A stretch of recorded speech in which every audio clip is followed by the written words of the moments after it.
6 y casi 10, vamos a dar por iniciada el Ateneo. Hoy el tema es cuándo pedimos ayuda anestesia, ¿no? En el dolor en pediatría, y para eso nos van a acompañar el doctor Santiago Mateoda, que es médico anestesiólogo y especialista en dolor e intervencionismo, y también el doctor Julián Cirone, que es médico anestesiólogo y especialista en anestesia regional. Ambos trabajan en el servicio de anestesiología del Hospital Garrahan. ¿Sí? Con Santiago en particular, desde hace un tiempo, empezamos a trabajar desde la unidad de cuidados paliativos del Garrahan con algunos pacientes en los cuales, bueno, nos resultaba difícil el alivio del dolor con el tratamiento médico, y bueno, entonces es alguien más que se suma y aporta esta pata desde la anestesiología para aliviar el dolor. Así que la verdad que nos pareció como súper interesante. Me parece que hay un montón de temas relacionados a esto que a veces desconocemos, ¿sí? Que a veces nombramos como el bloqueo, y eso suena como algo así muy vago, sin tener mucha idea de qué, y por ahí parte de la idea de esta presentación es poder entender un poco mejor de qué se trata, ¿no? Entonces, ya sin mucho más preámbulo, el objetivo de la presentación es entender cuál es la intervención de los anestesiólogos, uno en el momento perioperatorio, y eso que muchas veces desconocemos, que ocurre en el quirófano y que va a favorecer en el tratamiento del dolor en el postquirúrgico y la recuperación más rápida del paciente. Y otro eje sería cuando el dolor es refractario al tratamiento médico, cómo podemos o cuándo pedir ayuda. Así que bueno, muchísimas gracias Santiago, porque además, ni bien lo convocamos, la respuesta fue inmediata que sí, así que muchísimas gracias, y bueno, te dejo la palabra. Buenas, hola a todos. Perdón, discúlpame que interrumpa. Si quieren, para organizarnos y disminuir el trabajo de la banda o la ocupación de la banda, y quieren apagar las cámaras, eso es una sugerencia, y en la medida que tengan preguntas, las pueden ir escribiendo por el chat. Con Karina las vamos a ir como recolectando, y bueno, después se las vamos haciendo a Santiago o a Julián en la medida que corre la charla. Listo, muchas gracias.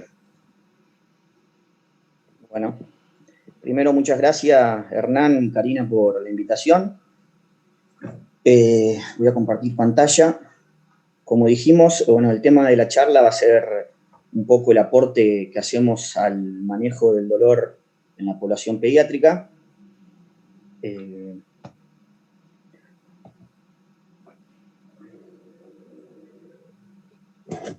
Díganme si ven bien ahí, yo lo voy a poner en pantalla ampliada.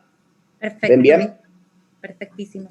Bueno, la primera pregunta que generalmente nos surge a la hora de hablar de dolor en la población pediátrica, ¿qué tan frecuente es a lo que nos afrontamos? Fíjense que la revista más importante del mundo, con respecto a lo que es pediatría, la Children, con respecto a lo que es el dolor, la Pain, habla que el dolor en la población pediátrica es más frecuente en todas sus modalidades, es decir, el dolor agudo, el dolor crónico, el dolor posoperatorio, el dolor crónico postquirúrgico, en los niños que en los adultos.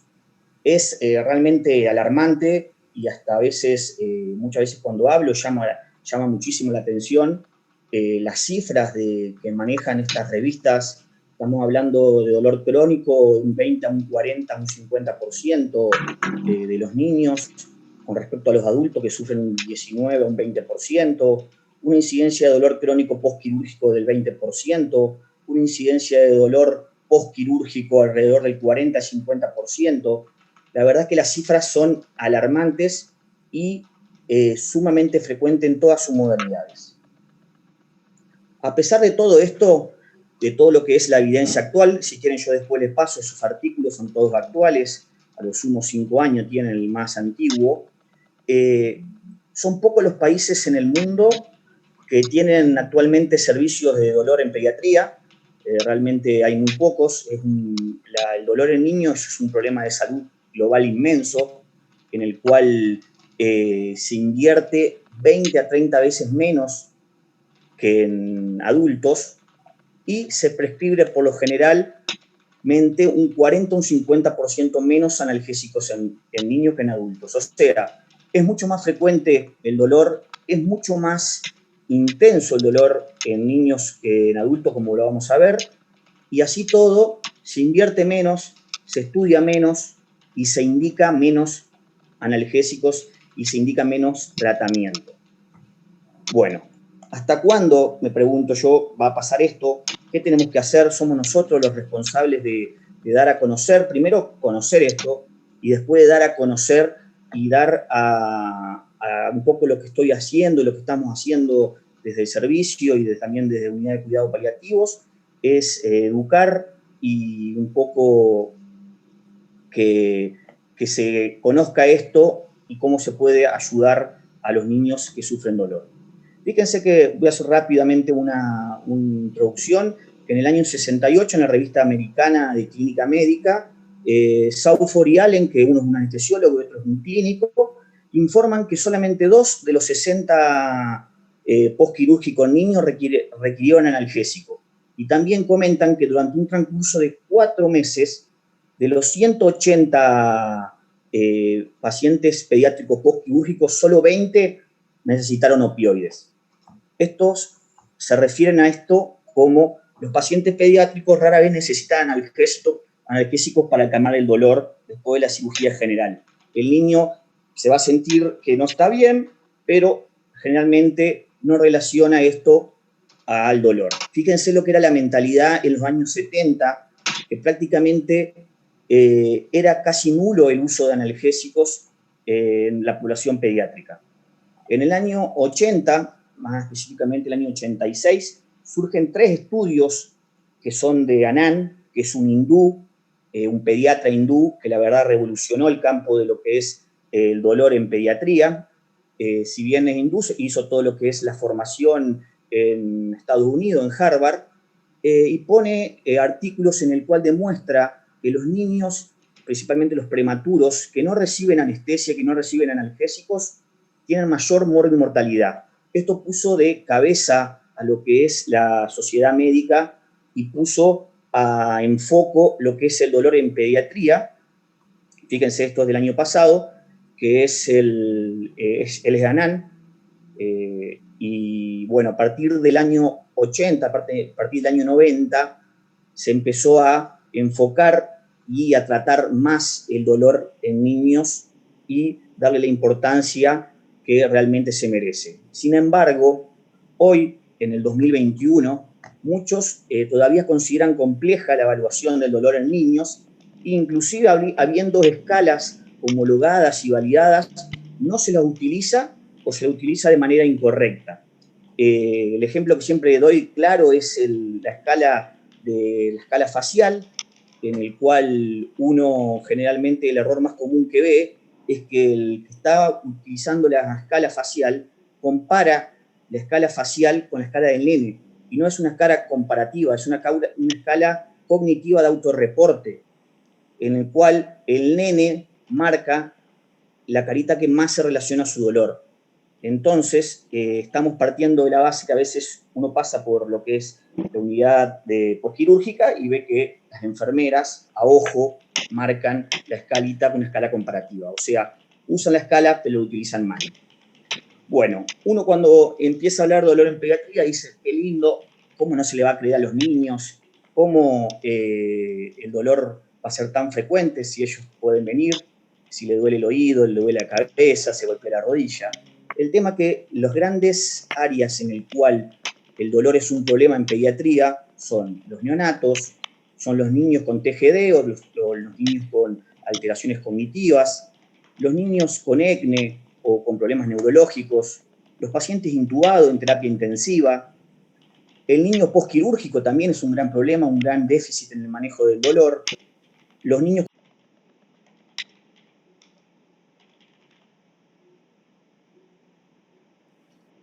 Mati, Santi, te Ahí está. silencia. Los niños con enfermedades oncológicas, enfermedades crónicas, es un gran problema también a la hora de evaluar el dolor. Y...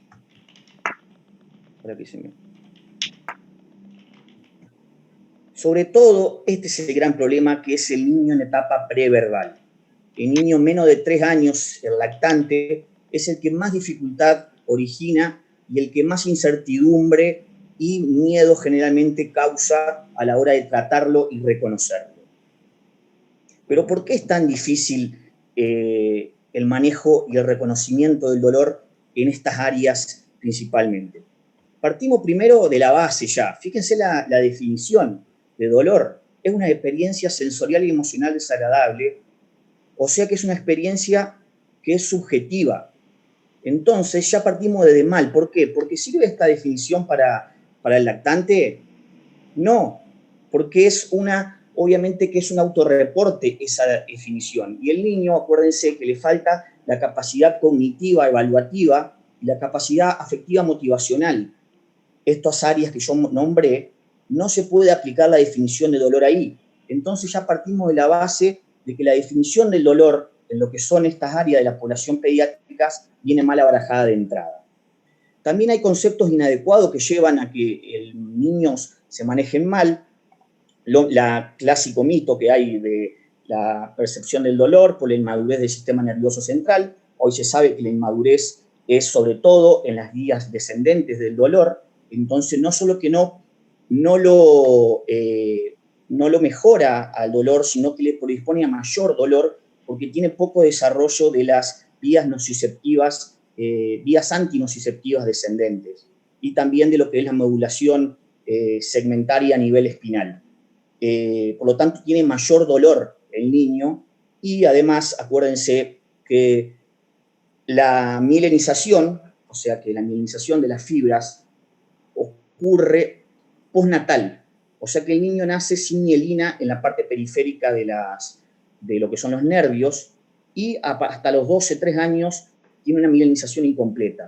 Y acuérdense que estas fibras amielínicas, que son las fibras C, que son las que conducen el dolor en la población pediátrica por menos de 3 años, son las fibras que se sensibilizan y son las fibras que van a ser sensibilización central.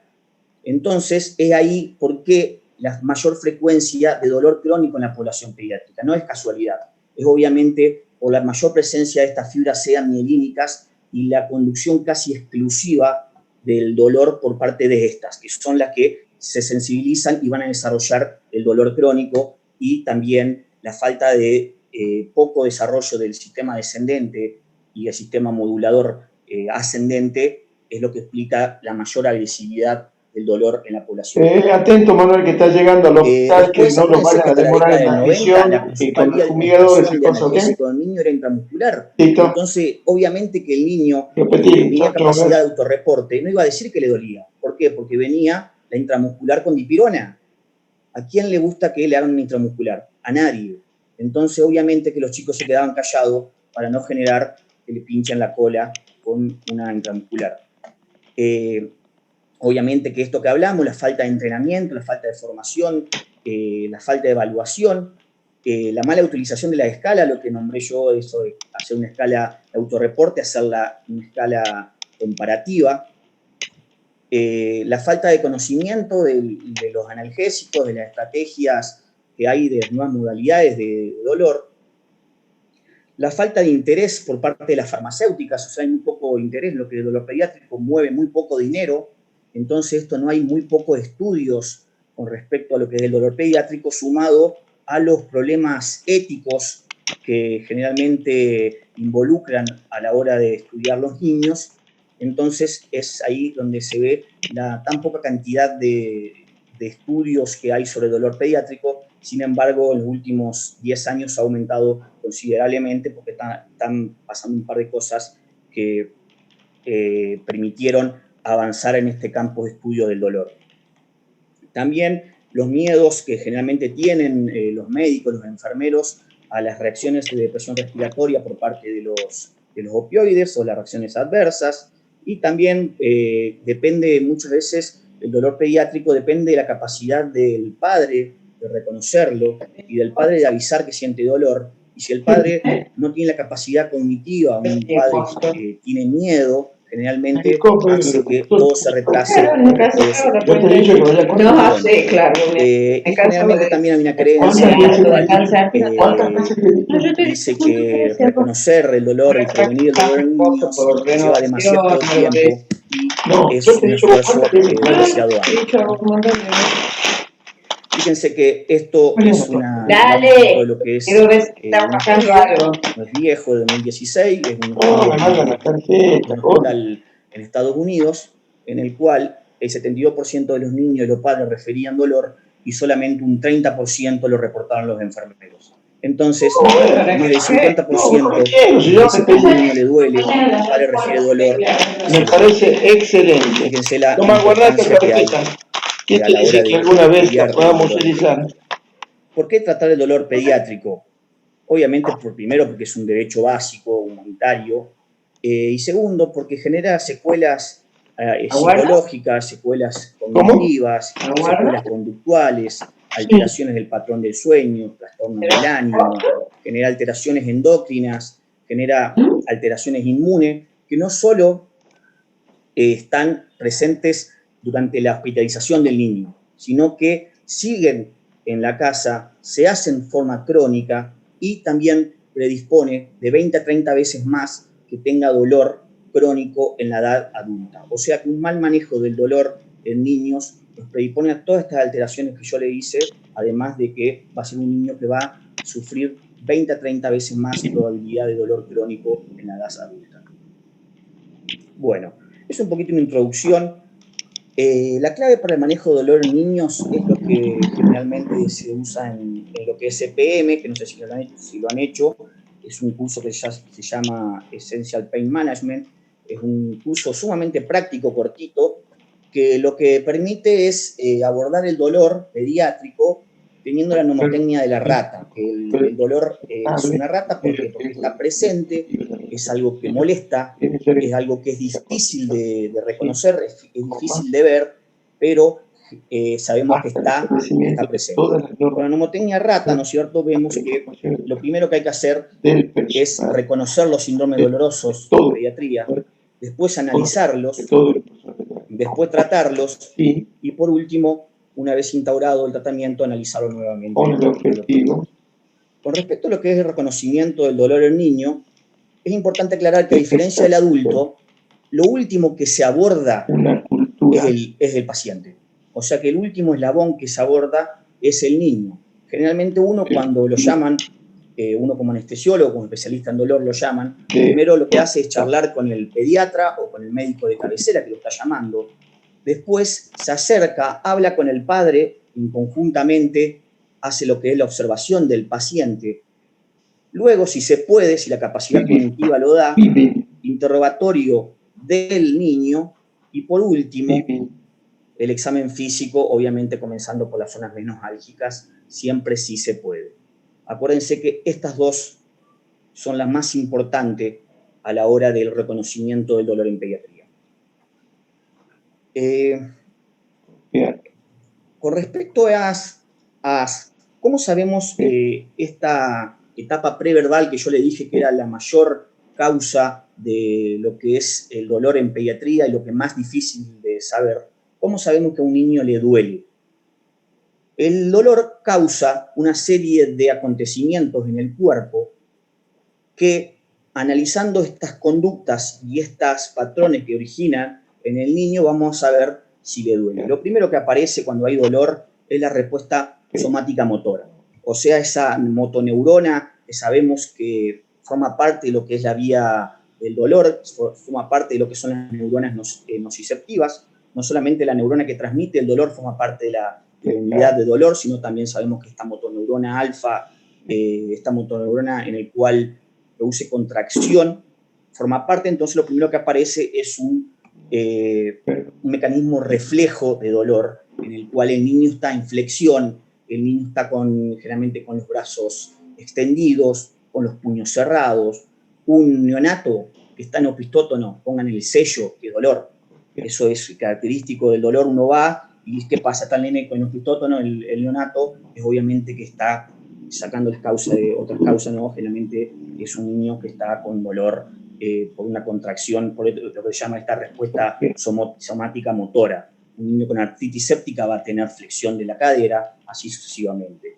Después aparecen estas respuestas fisiológicas que, si bien están presentes, no son la clave para el manejo y reconocimiento del dolor. ¿Por qué? Porque muchas veces uno se acerca y dice, no tiene la presión, fíjate la frecuencia cardíaca está bien, fíjate la frecuencia respiratoria está normal, tiene la presión arterial normal, esto no es dolor.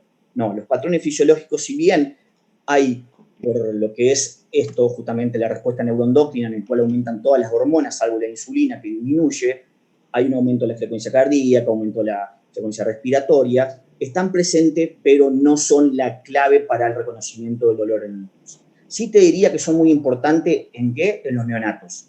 En los neonatos sí es muy importante lo que es sobre todo la sudoración, sobre todo palmar, plantar y lo que es la zona de la frente, lo que es la saturación de oxígeno. Acuérdense que esta liberación de hormonas produce una vasoconstricción, que produce una disminución de lo que es la saturación de oxígeno. Entonces, la escala, por ejemplo, de Price, que se utiliza, correlaciona lo que es la saturación de oxígeno con lo que es la presencia de dolor o no. Y después, esto es lo que vamos a analizar y lo que vamos a tener que llevarnos a cabo. Es esta la respuesta conductual del nene. El dolor lo que hace es alterar la conducta del niño. Entonces, nosotros vamos a ver si tiene un dolor el niño por su conducta. Si el niño no juega, es un niño que está retraído, es un niño que no come, uno puede saber que es un niño que tiene dolor. Entonces, nosotros muchas veces clasificamos al dolor en intenso o no intenso, si el niño come o no come, rápidamente en la etapa preverbal. Entonces, lo que es la conducta también, si bien uno dice el llanto, el niño llora por todo. Llora porque tiene miedo, llora porque está solo, porque tiene hambre, porque por abandono, por todo lo que le causa al nene el mal manejo de su situación cognitiva, causa llanto. Pero sabemos que el llanto es una de las principales características que se encuentran en las escalas de dolor. Entonces, uno a medida que va viendo y va reconociendo el dolor en niños, permite hacer ese detalle de saber qué tipo de llanto es el llanto de dolor. Generalmente es un llanto de tipo vigoroso, generalmente con gemidos, quejidos, con crisis cianóticas, muchas veces acompañado de sollozo, muchas veces acompañados de pausas respiratorias. En cambio, un llanto generalmente armónico, de bajo, generalmente no es un llanto de dolor. Muchas veces el llanto con dolor se acompaña de lágrimas, a veces puede estar deshidratado el nene, pero generalmente muchas veces se acompaña de lágrimas. Bueno, en lo que es el reconocimiento, entonces dijimos que básicamente las escalas que reconocen el dolor se basan fundamentalmente en lo que hablamos acá, en esto, en lo que genera el dolor en el niño. Entonces, obviamente que vamos a tener escalas que son de las observacionales, o también llamadas escalas conductuales, que son las más importantes, generalmente en la etapa preverbal, en la cual el niño no puede reportar su dolor.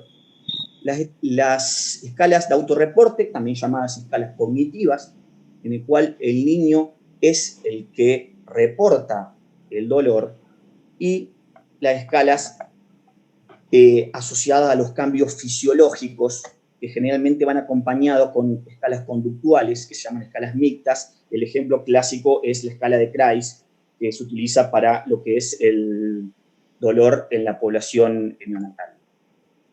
Bueno, de estas dos, acuérdense que dijimos que lo más importante es la observación del paciente y lo que es un poco más grande, cuando ya a partir de los 4 o 5 años, el autorreporte. Bueno, acuérdense que en menores de 4 a 5 años, lo más importante es reconocer la presencia del dolor. Es decir, ¿le duele o no le duele? muchas veces, se centran o nos centramos en querer darle o catalogarlo en una intensidad del dolor. Y se sabe que en esta población, en menores de 4 años, la intensidad es el parámetro que menos se relaciona o que menos se correlaciona con el dolor en el niño. Entonces, en menores de 4 años, acuérdense que le falta esta capacidad cognitiva, esta capacidad afectiva, motivacional. Entonces, no intentemos clasificarlo en un dolor leve, moderado, intenso, sino que nos enfoquemos en esto es dolor o no es dolor. Ya a partir de los 4 o 5 años, en el cual el nene ya adquiere esta capacidad de pensamiento abstracto, ya podemos empezar a clasificarlo y podemos empezar también a darle una intensidad que la reporta él. Esta edad generalmente es un punto de quiebre también a los 4, 5, 6 años para lo que es los cuidados paliativos. ¿Por qué? Porque es la edad donde empieza a aparecer los miedos. Generalmente el miedo a la muerte aparece a los 5 años. Entonces muchas veces no solamente nos hace falta calmar los analgésicos, sino también muchas veces hace falta sedar al niño y darle un ansiolítico. Entonces, muchas veces, generalmente esta edad viene acompañado, si bien de una capacidad de autorreporte, también viene acompañado de otras cosas que hay que tener en cuenta. Con respecto a esto, lo que es la escala conductual, la FLAC es la más importante, acuérdense de lo que es, la FLAC viene de lo que es el inglés, Fay, Lang, Activity, Crisis, and Consolability, que es consuelo. Entonces, lo bueno que tiene esta escala es que, al igual que lo que es la escala EVA para los más grandes, se utiliza del 0 al 10, entonces también se puede de cierta manera determinar la intensidad del dolor. Fíjense que es básicamente todo lo que estuvimos hablando que le causan al nene, sobre todo lo que son las alteraciones de la conducta, ¿no? Muestra la cara, acuérdense que inclusive hay escalas en el cual se usa solamente la cara, sobre todo en menores de 2 años, en el cual se usan los 5 parámetros, generalmente el ceño fruncido, los ojitos achinados, o sea, como contraídos, la nariz abultada, el surco nasolabial marcado, la boca abierta, muchas veces agrega la lengua tensa, en puntita, y el temblor perimentoniano. Generalmente hay esta escala de dolor facial, se utiliza en los neonatos y hasta el año, 2 años inclusive, y se usan los psicoparámetros estos que nombré. Si tiene más de 3 parámetros, el niño o el neonato tiene dolor o no tiene dolor. Con respecto a estas escalas conductuales, fíjense esta escala, que es una escala súper sencilla y es súper fácil de recordar, y viene al caso para que no nos olvidemos que esta es la escala de Manchester, que en verdad es una escala de Manchester modificada porque se le agrega la escala de los rostros de los panditas. Pero lo que hace esta escala es correlacionar las actividades del niño con el dolor. O sea que un niño en el cual hace todas sus actividades, come, se baña, juega, es un niño que no tiene dolor. En cambio, un niño que está totalmente quieto, totalmente retraído, un niño que está, o a su vez, está totalmente excitado, no hace sus actividades, es un niño que presenta dolor. Bueno, esto un poco de lo que, de otra también mnemotecnia, que es poca talla, que asociado a lo que son los cambios conductuales, ¿no es cierto? O de la postura, esto que hablamos de la flexión, de los puños cerrados, la cara, de lo que yo hablé, las tareas de las actividades, lo que nombramos, y el llanto, como les dije, ese tipo de llanto, sobre todo agudo, vigoroso, asociados a lágrimas, que generalmente acompaña a un niño preverbal a la hora de presentar dolor. Y las escalas cognitivas o de autorreporte, ya a partir de los 4 o 5 años, inclusive a veces se puede utilizar a partir de los 3 años, la escala categórica, esa escala en la cual uno le marca cómo te duele, así, así o así. Generalmente uno haciendo esos extremos de uno así o así a un niño de 3 años, si bien tiene poca correlación, como dijimos, la intensidad muchas veces nos permite reconocer lo que es el dolor. La escala verbal, en el cual uno generalmente utiliza los más grandes, cuánto te duele de 0 al 10. Las escalas gráficas, que la que más utilizan, ¿no es cierto?, son las escalas de los rostros. Fíjense que esa es la escala de abajo, la de Bonnie Baker, que generalmente no se utiliza porque hay cierta...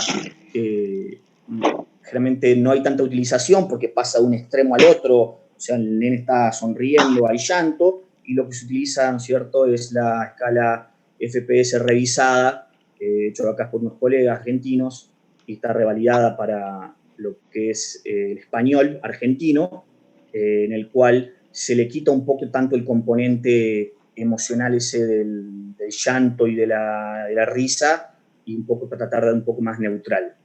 Bueno, y lo que es la escala numérica, ¿no es cierto?, de 0 al 10, y la escala categórica, como dije yo, poquito, mucho, poquito más o mucho, una escala así media categórica, justamente. Y las escalas combinadas, como dije yo, generalmente la escala combinada más utilizada es el CRAIES, ¿no es cierto?, para lo que es el dolor neonatal, en el cual, fíjense que le da mucha importancia a lo que son los signos fisiológicos. O sea, los signos fisiológicos en los más grandecitos no tienen tanta importancia, pero sí en los recién nacidos. Bueno, lo que es con respecto a la segunda clave en el manejo del dolor es analizarlo un poco, la intensidad, eso un poco vamos a ir para no darle tanta rosca.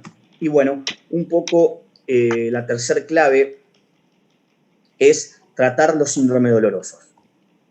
Fíjense que yo solamente voy a hablar un poquito de lo que son el tratamiento farmacológico. Esto nada más quiero que se lleven con respecto a lo que es el uso de los fármacos. Fíjense que generalmente uno da un medicamento para que le da una dosis de bolo para que arranque el efecto máximo y entre rápidamente en lo que es la ventana terapéutica, o sea, la concentración mínima eficaz y la concentración efectiva mínima de la reacción adversa. Entre esos dos rangos se encuentra la ventana terapéutica, que ahí hacen efecto los medicamentos. Entonces, al darle un bolo, lo que hacemos es aumentar rápidamente la concentración plasmática para que empiece a hacer efecto el medicamento. Fíjense que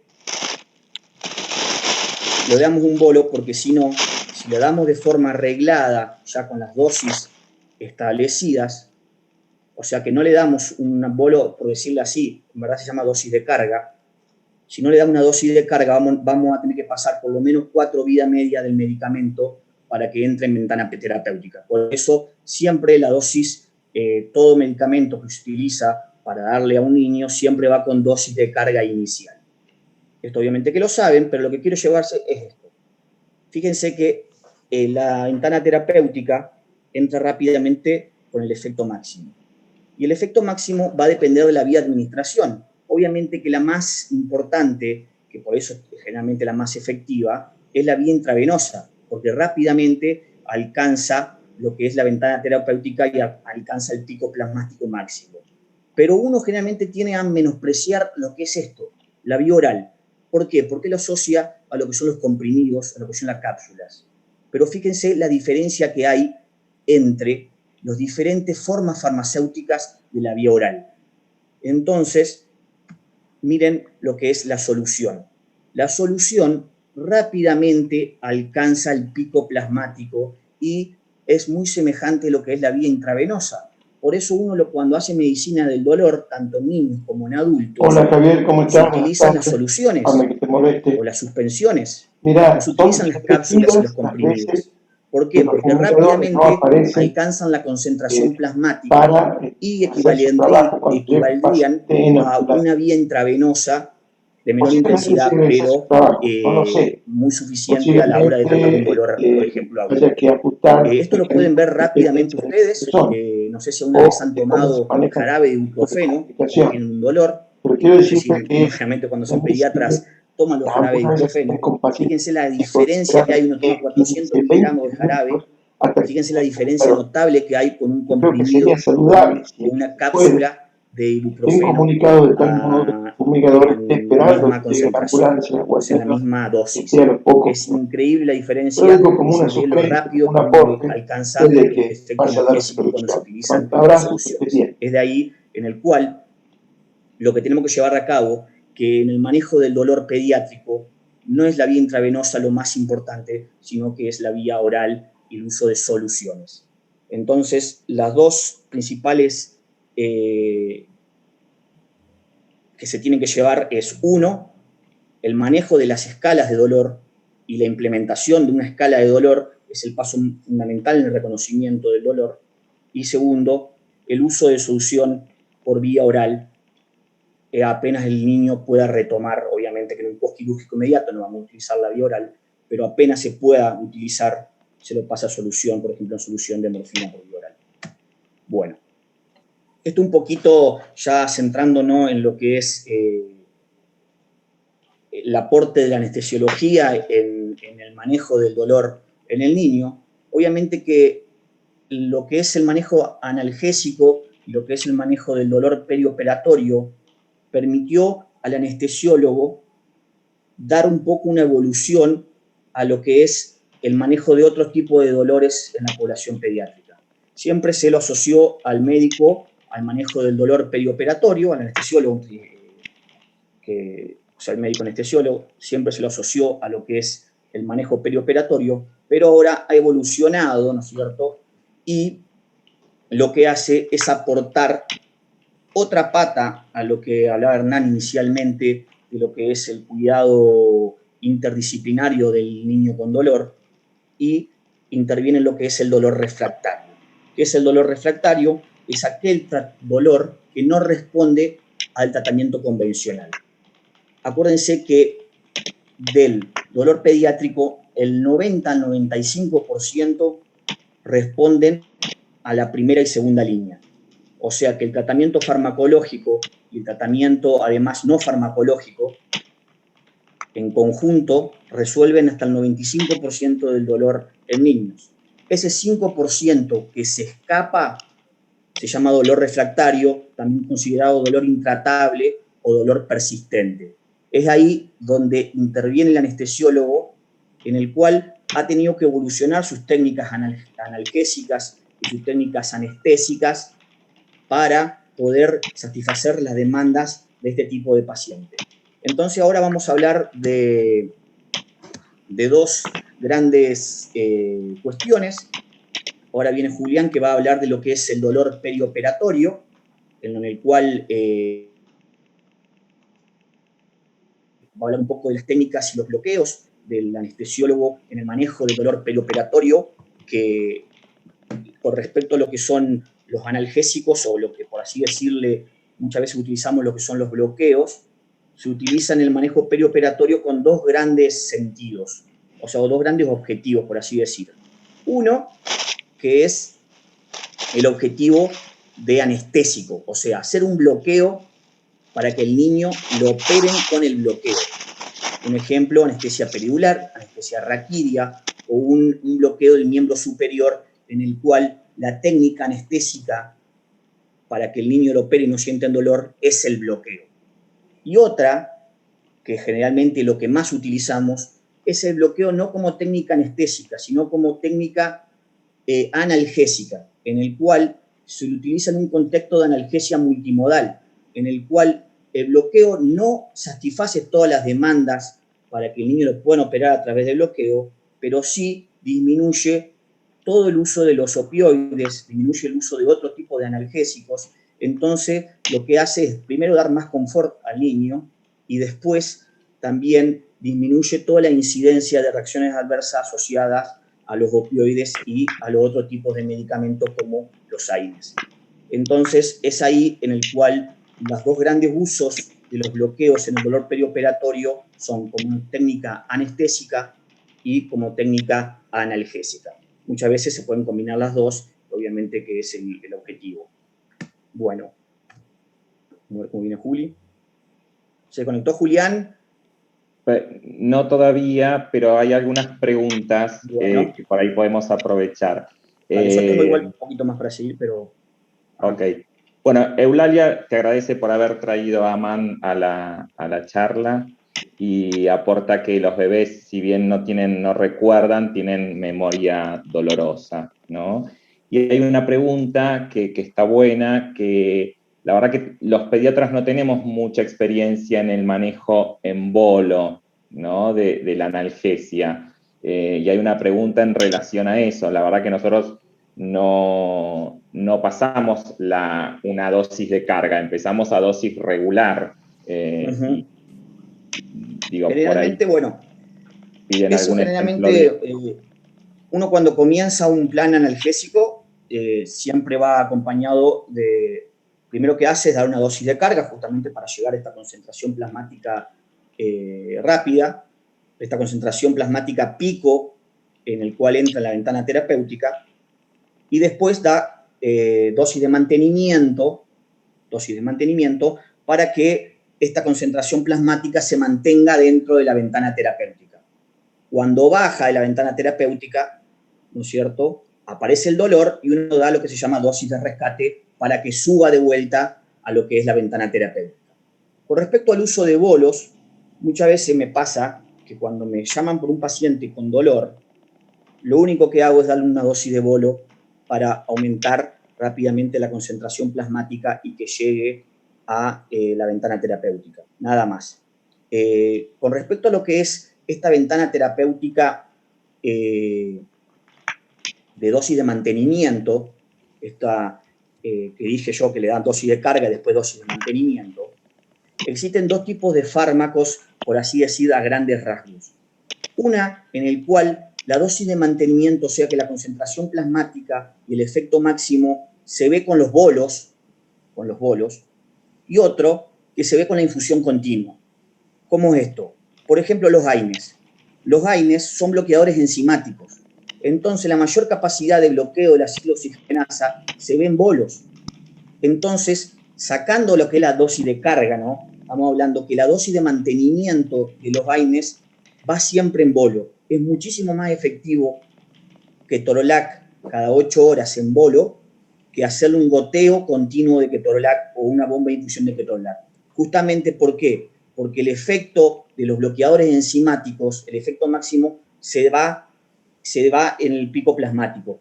Entonces, eso es un ejemplo claro. Y otro tipo de medicamentos son en el cual el efecto máximo se ve en concentraciones plasmáticas estables, que son, el ejemplo clásico es el opioide. Es mucho más efectivo dar morfina por vía intravenosa de forma continua que dar morfina cada 4 horas. Justamente porque este mecanismo de la morfina, el mayor efecto se da en concentraciones plasmáticas estables y no en bolo como son los bloqueadores enzimáticos. Bueno, y con respecto a lo que son, generalmente muchas veces hay que conocer la dosis en carga y muchas veces cuando uno da un bolo de lo que son opioides, acuérdense que el bolo es una sola vez. Generalmente uno acompaña al paciente los primeros minutos, primera media hora, y después ya queda con el paciente arreglado. Generalmente la dosis de carga, Hernán, generalmente la hace el anestesiólogo con respecto al dolor perioperatorio, ¿no? Lo hace dentro de lo que es el quirófano, era todo monitorizado. Obviamente que los entiendo a la hora de decir, bueno, una dosis de carga de morfina en un paciente virgen, hacerla en la sala, es como que trae cierto temor. Sí, pero es obviamente importante lograr esa concentración plasmática que llegue rápidamente.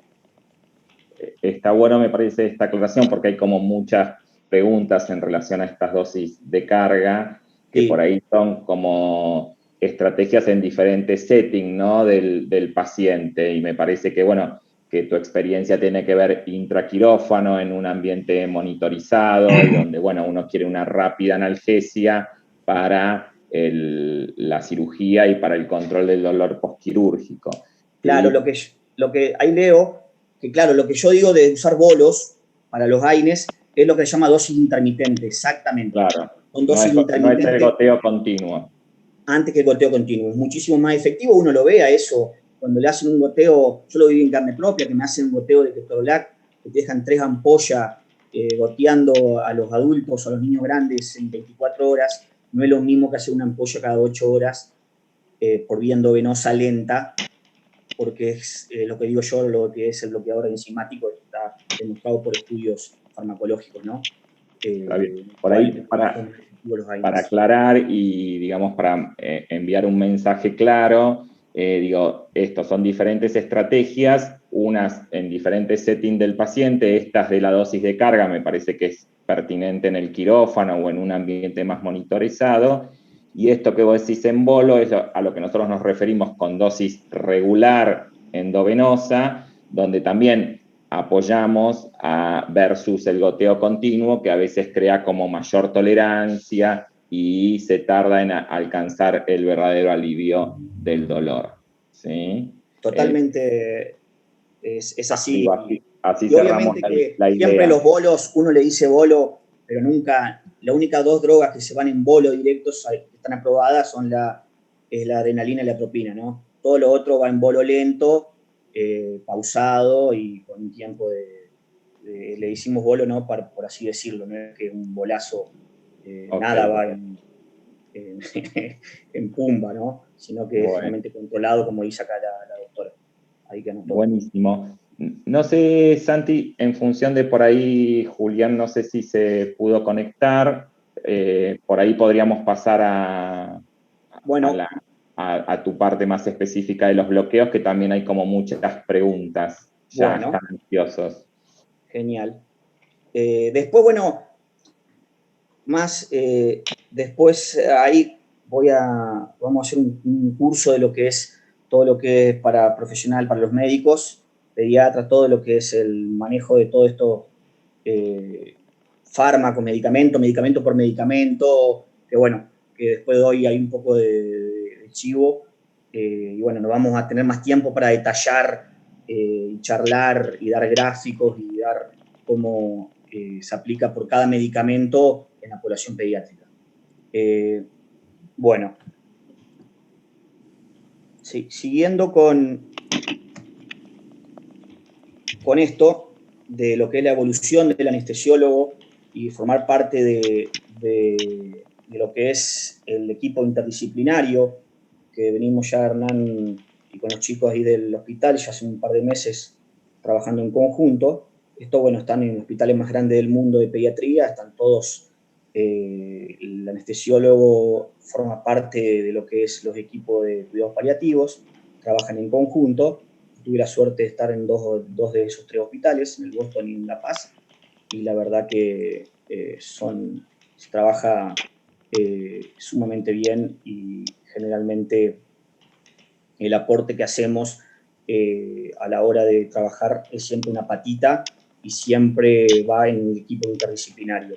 Uno por sí solo siempre va al fracaso, no podemos bloquearlo y simplemente bloquearlo, sino que lo bloqueamos y siempre va con todo lo que es la contención farmacológica, la contención psicológica, las estrategias no farmacológicas, todo en conjunto para que el niño tenga su calidad de vida y mejore. Bueno, respecto a cómo interviene el anestesiólogo especialista en intervencionismo en lo que es el dolor pediátrico. Sobre todo lo que dijimos, ¿cierto? El dolor perioperatorio, a través de lo que es esta analgesia, técnicas analgésicas, o estas técnicas anestésicas, por así decir.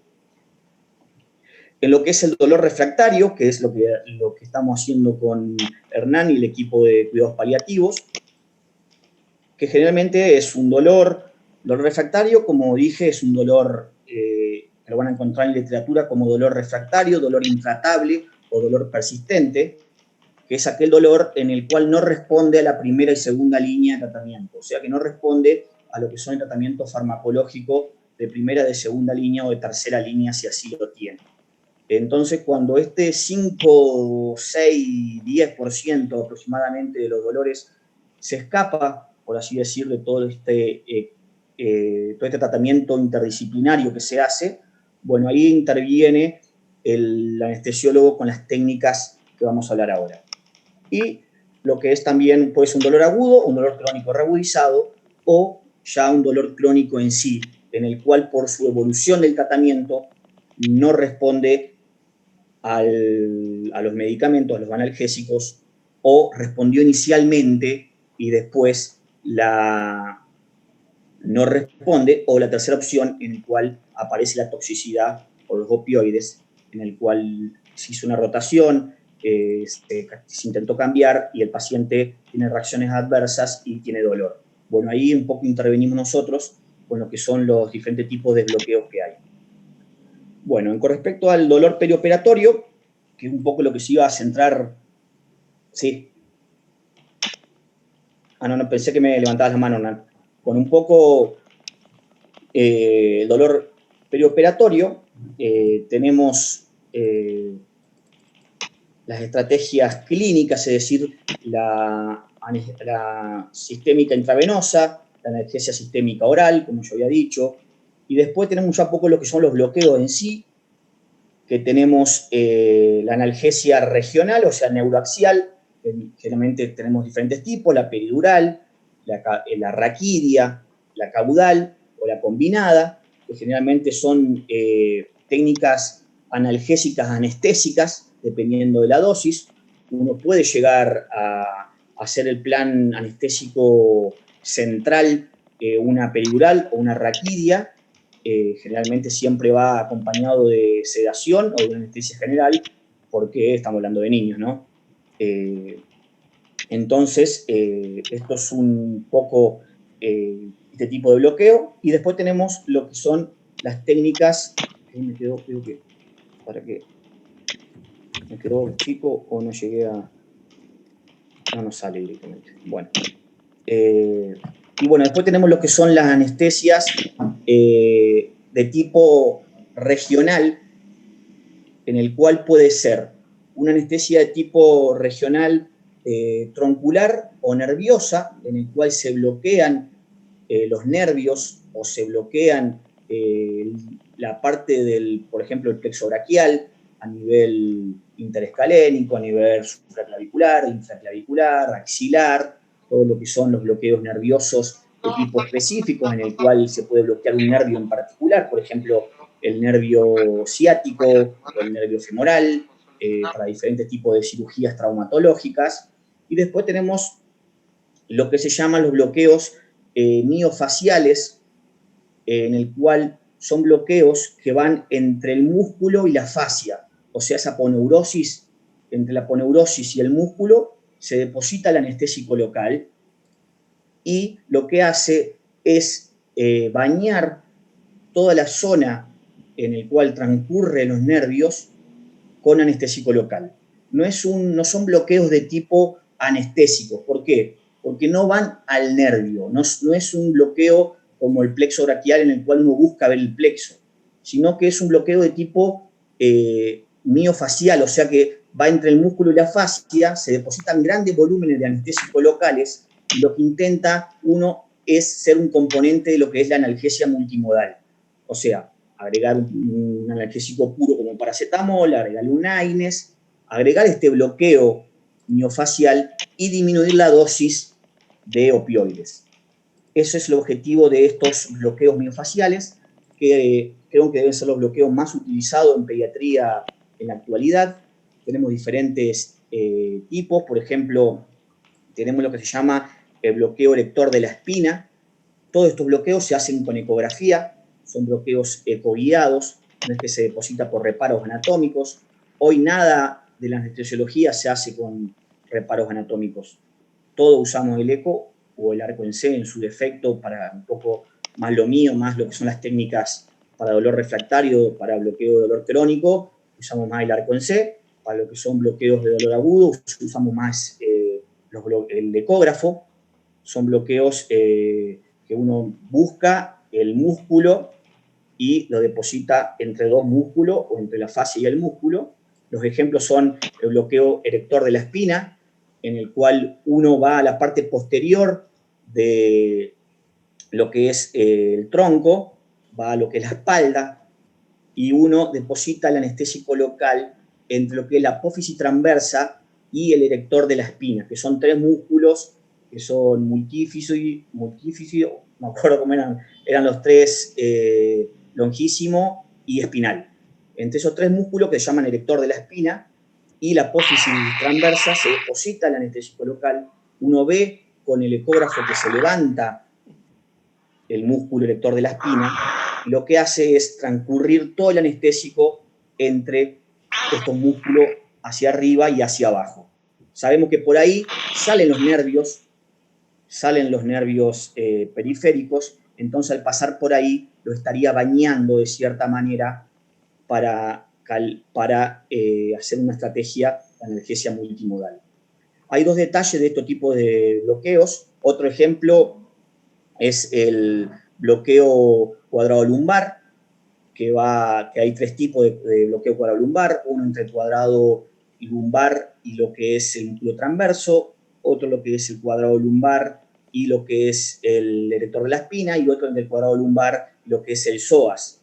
Se llaman QL1, QL2 y QL3, sirven para lo que son las dolor de tipo para cirugías abdominales, por ejemplo, para cirugía supra- e infraumbilical, para cirugías de hernias. También tenemos el bloqueo transverso abdominal, se llama TAP block, que va entre el músculo, va en la pared abdominal lateral, va entre lo que es el músculo abdominal, lo que va entre el transverso y el oblicuo interno. Ahí se deposita el anestésico local y lo que hace es levantar el músculo oblicuo interno y transcurre todos los... Sabemos que por ahí pasan los nervios, el nervio ilioinguinal y el iliopogástrico, entonces estarían inervando los nervios periféricos que inervan la pared abdominal. Con respecto, podemos seguir nombrando, hay un montón de estos tipos de bloqueo, también está el bloqueo de la vaina de los rectos, que va entre lo que es el músculo recto abdominal y lo que es la vaina posterior de este músculo. Se deposita ahí el anestésico local y sirve para lo que es la línea media, por ejemplo, lo que es cirugías de hernias umbilicales o cirugías supra- e infraumbilical en la zona. Hay dos cosas a tener en cuenta. Uno es que es un bloqueo que es somático. O sea, ¿qué significa somático? Es un bloqueo que inerva solamente piel y músculo. No sirve para operar, por eso no es un bloqueo anestésico, es un bloqueo analgésico. Uno no puede sedar al paciente y hacerle un bloqueo miofacial y operarlo al paciente, no, porque está descubierto lo que es el viscerotoma, o sea, todo lo que es la parte de dolor visceral del paciente. Esto no cubre los bloqueos, no se puede hacer una cirugía, entonces es ahí la importancia que tiene como complemento de lo que es la analgesia multimodal. Y bueno, y el segundo detalle de estos tipos de bloqueos es que siempre van con analgésicos reglados, no se puede hacer este bloqueo solo y después no indicar los analgésicos, sino que simplemente lo que se hace es disminuir las dosis de los analgésicos que se van a utilizar. No son bloqueos que se observa el nervio, no se ve el nervio, es una zona que se ve en el ecógrafo entre los músculos o entre la músculo y la fascia o la aponeurosis, y ahí se deposita el anestésico local. Bueno, esto es lo que quería demostrarles justamente, que son... porque justo me escribió Juli. Bueno, lo que yo les decía, la analgesia neuroaxial, bueno, de lo que dijimos, peridural, raquidia, caudal o combinada, cuando se combinan uno de los dos. La analgesia plexual, los bloqueos plexuales o también tronculares, esto que dijimos, bloqueo del plexo braquial, bloqueo del ciático, bloqueo del femoral, en el cual se observa el nervio, uno lo busca con ecografía el nervio y deposita el anestésico local ahí, donde está el nervio. Y esto, lo que hablamos, que son los bloqueos miofaciales, que son estos bloqueos que dijimos que se depositan entre el músculo y la fascia o entre dos músculos. Bueno, ahí Julián iba a hablar un poco de esto que hablé, de los bloqueos miofaciales, los bloqueos tronculares, todo esto. Ahí le estoy pasando el link que me dice que se va a conectar. Y si querés, Ernie, yo termino un poco acá con los... Me quedan 3 diapositivas, 4.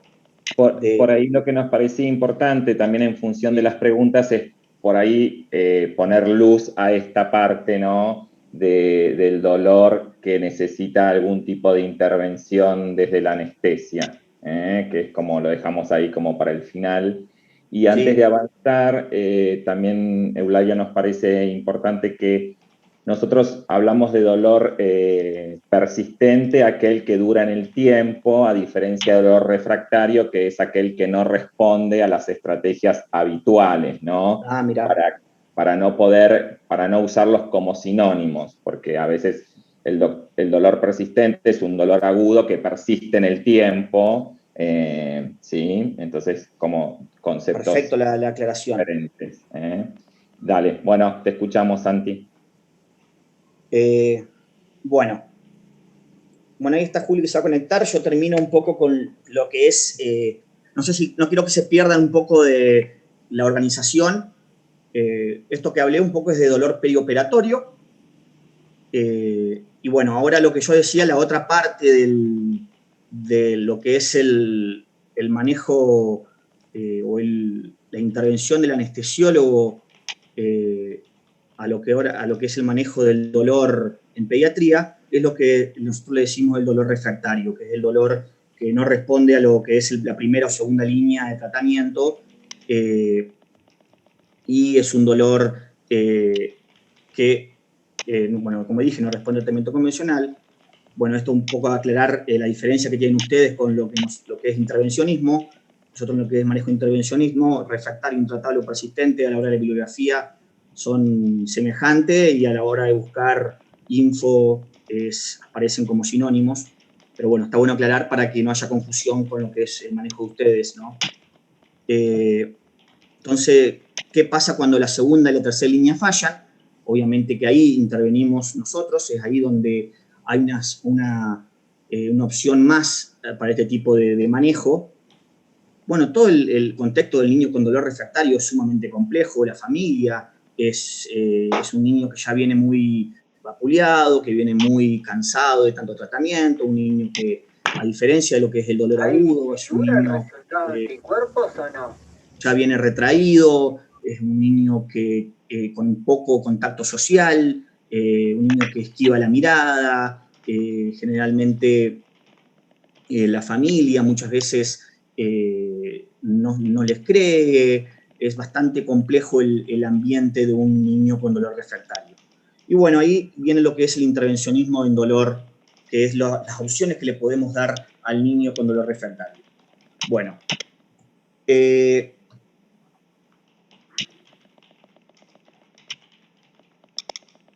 con respecto a las diferentes tipos de bloqueos que tenemos para estos tipos de dolores, generalmente los dolores de tipo refractarios en pediatría pueden ser de muchos orígenes, pueden ser refractarios por los diferentes tipos de dolores osteomioarticulares, dolor de tipo migrañoso, de tipo sería facial y craneofacial. Generalmente lo que más da dolor refractario suelen ser los dolores de tipo radiculares, o sea, los dolores de tipo nervioso, el dolor neuropático. El dolor neuropático es un dolor sumamente difícil de tratar, sumamente agresivo, sumamente limitante, suele alterar la condición de vida. Y bueno, muchas veces el niño con dolor neuropático, muchas veces es difícil de reconocer, más en esta etapa preverbal. ¿Por qué? Porque todas las escalas hechas para dolor neuropático están hechas en adultos. No hay escala validada en niños. Entonces, el reconocimiento del dolor neuropático en niño es complejo a la hora de esta evaluación de la etapa preverbal. ¿Y el niño puede tener dolor neuropático? Obviamente que sí, que lo tiene, que es frecuente. Y bueno, lo que hacemos generalmente es extrapolar las tablas. Por ejemplo, una de las que más se usa es el DN4, que no es cierto, que es el dolor neuropático de 4, que son varias preguntas, en el cual lo que se hace es preguntarle a la madre, no se le pregunta al niño porque no tiene capacidad, como dijimos, cognitiva. Bueno, con respecto a lo que es este dolor de tipo neuropático, cuando está delimitado una zona específica, se llama dolor de tipo radicular. O sea que nosotros lo podemos delimitar en un tipo o sea, por así decirlo, en un tipo de raíz nerviosa que sale. Entonces, por ejemplo, sabemos que si tiene un dolor a nivel de la rodilla, sabemos que va a ser un dolor de tipo L4, L5. Entonces, lo que hacemos nosotros, como intervencionistas, nos vamos, fíjense, la ven ahí arriba, acá, esto es una radioscopía antero-posterior de lo que es la columna lumbar. Entonces, lo que hacemos es depositar el anestésico en lo que se llama el ganglio de la raíz dorsal. El ganglio de la raíz dorsal, acuérdense que es esta protrusión, esta protuberancia que hay en la raíz dorsal del nervio espinal, que es lo que se llama la primer neurona del dolor, en el cual se encuentran todas las convergencias de lo que son las vías nociceptivas periféricas, y es puramente sensitivo. Entonces lo que hacemos nosotros es ir ahí, se encuentra a nivel del foramen, a nivel del agujero intervertebral o el agujero foraminal, y lo que hacemos es depositar anestésico, fíjense ahí cómo baña la raíz, ¿no es cierto?, de L5, ¿lo ven? Entonces, lo que hacemos es depositar el anestésico ahí hicimos contraste, yo hice contraste, vi que estaba ahí y le deposito anestésico local en la zona.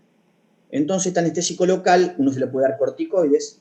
Si el paciente mejora, porque hicimos un buen examen físico, y en el cual localizamos que la raíz afectada era la que estamos bloqueando, posteriormente lo que se hace es la radiofrecuencia. O sea que estos tipos de bloqueo, generalmente con anestésico local y corticoides, son inicialmente diagnósticos. Es decir, que estamos diagnosticando la zona o el lugar donde está el dolor. Acuérdense que esto no es terapéutico, o sea que el dolor, lo que originó el dolor, no se está curando, sino lo que hacemos es calmar el dolor porque estamos bloqueando el lugar de origen del dolor. Una vez que diagnosticamos, se diagnostica con un porcentaje mayor o igual al 50% del alivio del dolor, lo que se hace el mismo bloqueo y se le coloca una agujita igual, que se llama aguja de radiofrecuencia. La radiofrecuencia es este aparato, fíjense que esto es un poco lo que yo le iba a decir, esto es lo que, fíjense ahí, estos son los 3 orígenes de dolor a nivel raquídeo, que pueden ser a grandes rasgos, ¿no es cierto? Fíjense acá, esto que está acá, ¿lo ven ahí? Esa protuberancia se llama ganglio de la raíz dorsal. Entonces se encuentra ahí, en el tercio inferior del foramen, o el tercio inferior de lo que es el espacio 2/3 inferior de lo que es el agujero foraminal o agujero intervertebral. Entonces nosotros venimos con la agujita, pum, lo ponemos ahí, lo dormimos al nervio, si responde, después venimos con este aparato. Entonces un poco, quiero mostrar el aparato de radiofrecuencia. ¿Dónde está el aparato? Acá está. Este aparatito, ¿lo ven acá? Esto es el aparato de radiofrecuencia. Va conectado acá un cable, salen las agujas, fíjense, estas son las agujas, que son iguales que las agujas que usamos para hacer el bloqueo inicial, pero adentro va como un metalcito, una guía, un mandril, que lo que hace este aparato de radiofrecuencia trabaja de 2 maneras, una con calor y otra con voltaje. Cuando se utiliza el calor, que se utiliza 90 grados, lo que se llama radiofrecuencia térmica o radiofrecuencia convencional, que lo que hace es lesionar el nervio, quemarlo directamente. Este tipo de intervención de radiofrecuencia convencional o térmica se utiliza para ganglios de tipo exclusivamente sensitivos y de tipo periféricos, porque no se utiliza a nivel del ganglio de raíz dorsal, porque el ganglio de raíz dorsal, acuérdense que inerva toda la zona del dermatoma, todo el afectado, entonces estaríamos lesionando desde su origen hasta la periferia.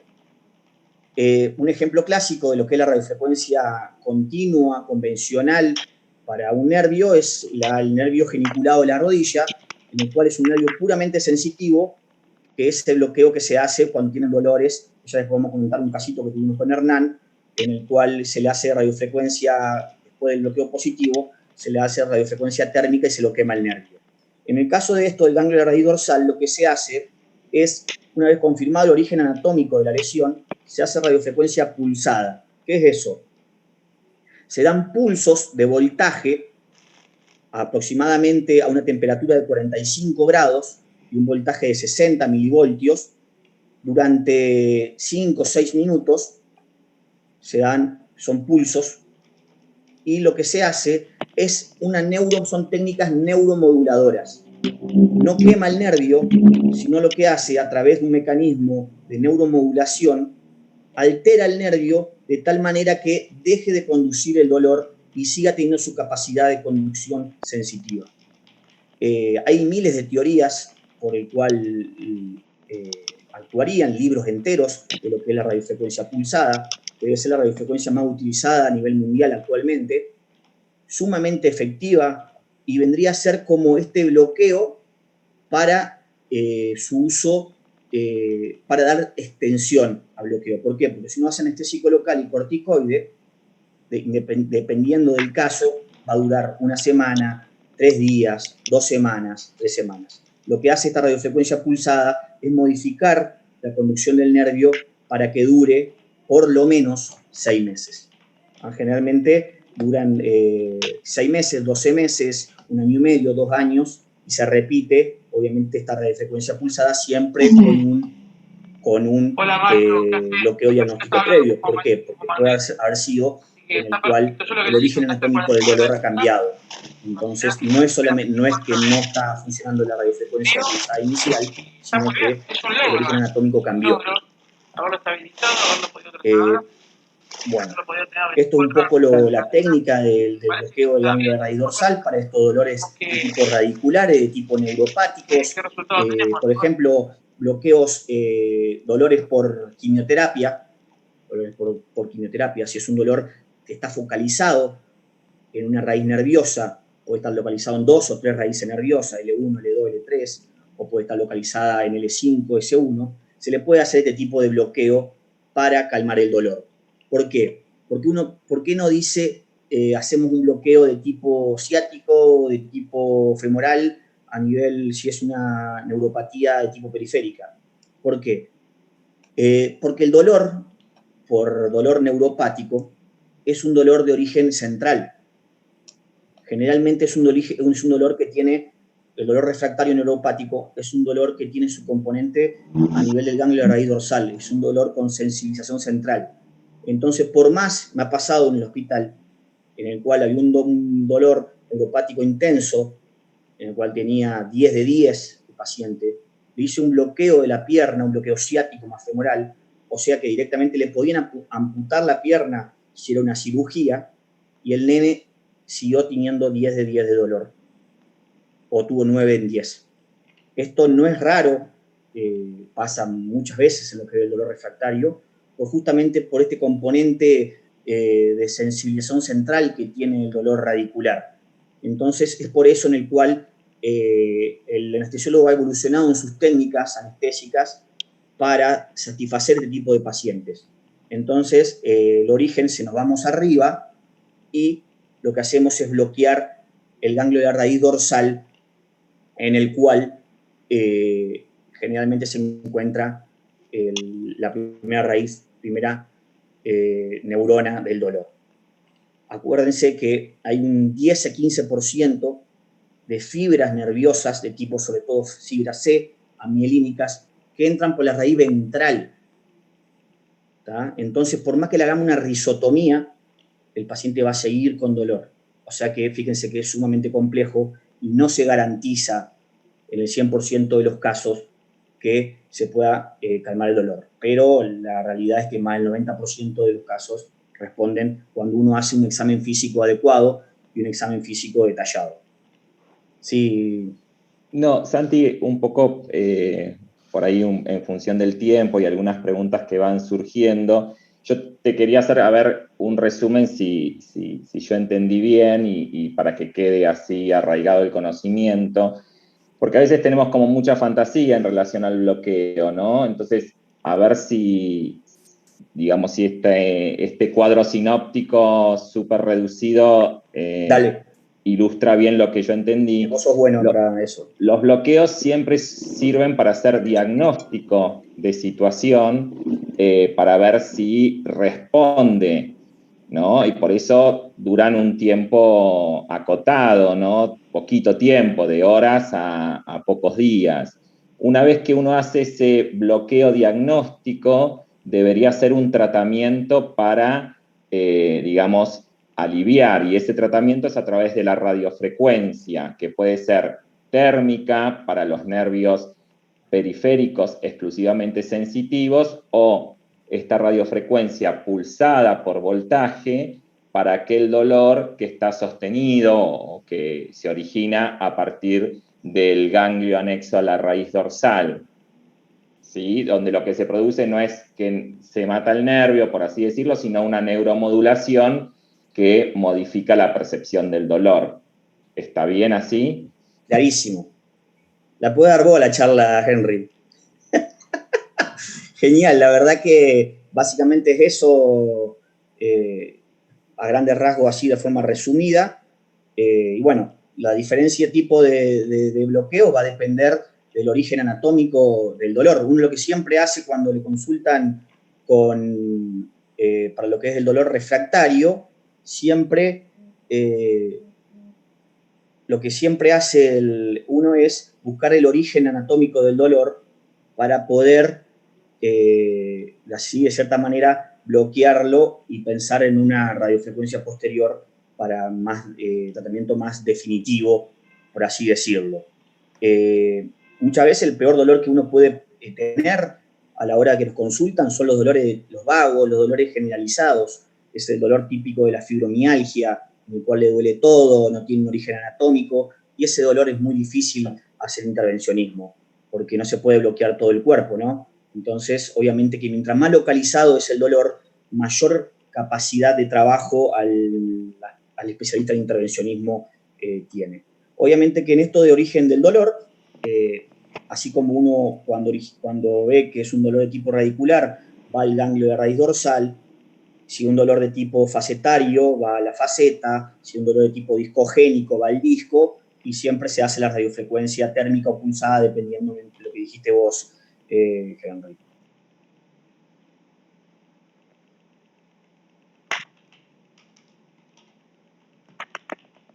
Este dolor, generalmente el paciente oncológico por niños, generalmente la mayor tasa de dolor son por los procedimientos y por el tratamiento, ¿no? Generalmente el dolor viene de ahí, de lo que es, hay mucha neuropatía por quimioterápicos, y como siempre dije, el dolor oncológico es un dolor, para que quiero mostrarlo, creo que tengo un cuadrito acá, no sé si lo pasé al dolor, acá está. Fíjense que el dolor oncológico es un dolor mantenido generalmente es un dolor que responde muy bien a los bloqueos de tipo simpático. Entonces, muchas veces cuando uno hace el origen anatómico del dolor, muchas veces pregunta esto si tiene un componente de tipo simpático. Si es un componente, tiene alteraciones vasomotoras, sudomotoras, alteraciones del trofismo. Entonces, lo que uno hace es, viendo el origen del dolor, fíjense, esto es un poco ya más específico, ¿no? Esto es lo que quería mostrarles. Estos son los tipos de cáncer que puede haber en diferentes lugares, ¿no? Y estos son los bloqueos que se le pueden hacer al paciente de acuerdo al origen anatómico del dolor, teniendo en cuenta la cadena simpática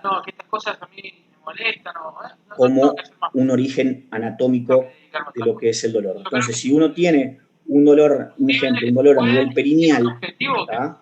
Dolor bien de tipo perineal, bien de tipo refractario, que no responde a ningún tipo de tratamiento, uno lo que puede hacerlo, fíjense, va abajo, es el ganglio impar, el nervio que inerva, el ganglio que inerva la zona perineal. Entonces uno va a lo que es el ganglio impar, fíjense, ahí con radioscopía, un abordaje transdiscal, se le hace contraste se pone anestésico local y sigue la misma modalidad que todo tipo de bloqueo desde el punto de vista crónico. Bloqueo, diagnóstico, responde, radiofrecuencia posterior. Una vez cuando el paciente es oncológico,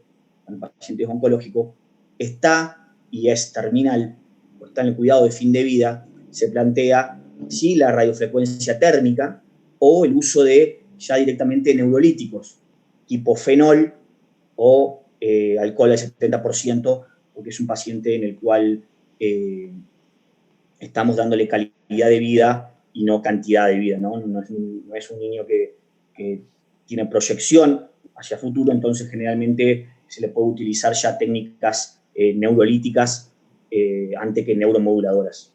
Sí. Justo había una pregunta ahí pertinente que hacía la doctora Dícola. ¿En qué casos uno elegiría la fenolización del nervio para alivio del dolor? Me parece que vos bien lo respondiste, que tiene que ver con el pronóstico de vida, ¿no? Y si uno cree que el paciente no tiene una sobrevida muy prolongada, se podría optar por la fenolización.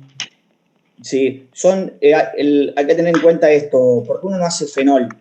No hace fenol porque el fenol es sumamente neurolítico y no se delimita la zona donde lo inyectamos. En cambio, nosotros si usamos radiofrecuencia, por ejemplo, continua, o sea, radiofrecuencia térmica en el cual se quema el nervio, uno lo hace con una aguja de 0,5 milímetros, en el cual se localiza exactamente el origen anatómico del dolor y se lo quema el nervio. El fenol uno inyecta y se desparrama y donde toca, quema y hace desastre. Entonces, generalmente el fenol se lo reserva para casos en el cual el paciente, la expectativa de vida justifica la poca delimitación de lo que vamos a hacer como neurolítico. No sé si me explico. Sí, total. Quedó claro, ¿no? Que no es de elección, a no ser que la sobrevida sea muy cortita y bueno, que uno toma ese riesgo versus... Ahí está Julián. Ok. Ingresó Julián. Está bien. Igual estamos ya justísimos de tiempo. Le damos la bienvenida. Que salude, por lo menos. Sí, no sé dónde estará. Y no sé si hay más preguntas y si, Santi, vos querés como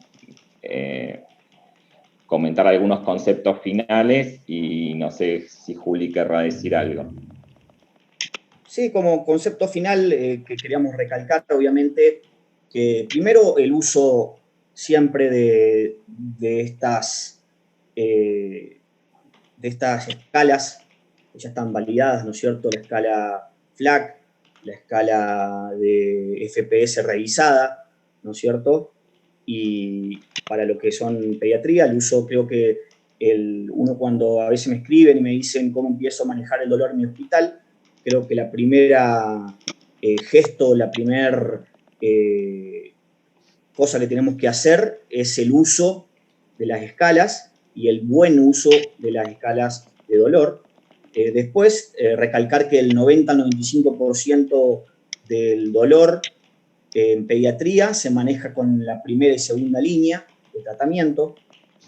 Es fundamental recalcar eso, que el tratamiento interdisciplinario es lo que alivia al niño con dolor.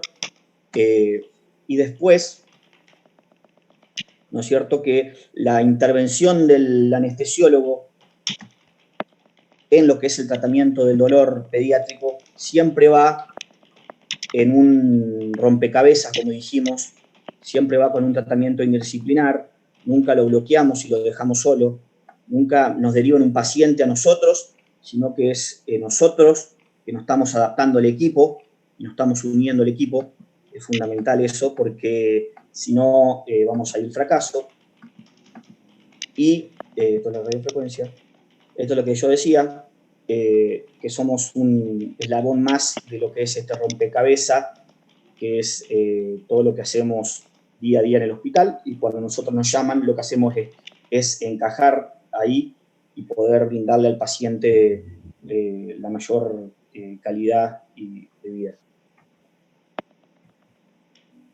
Bueno, y después lo que quería era esto, bueno, después lo que yo le hablaba, que más adelante van a salir en las redes, un poco lo que íbamos a hacer el curso este de 4 módulos de 2 horas, y un poco, bueno, ahí ya explayando un poco más en lo que es farmacología, lo que es más las escalas, un poco más el reconocimiento, un poco más, más tranquilo a la hora de dar sobre dolor pediatría. Esto un poco fue generalidades y un poco ver el rol del anestesiólogo en el manejo del dolor y cuándo llamar al anestesiólogo en caso de que el dolor pediátrico no lo puedan resolver la primera y segunda línea.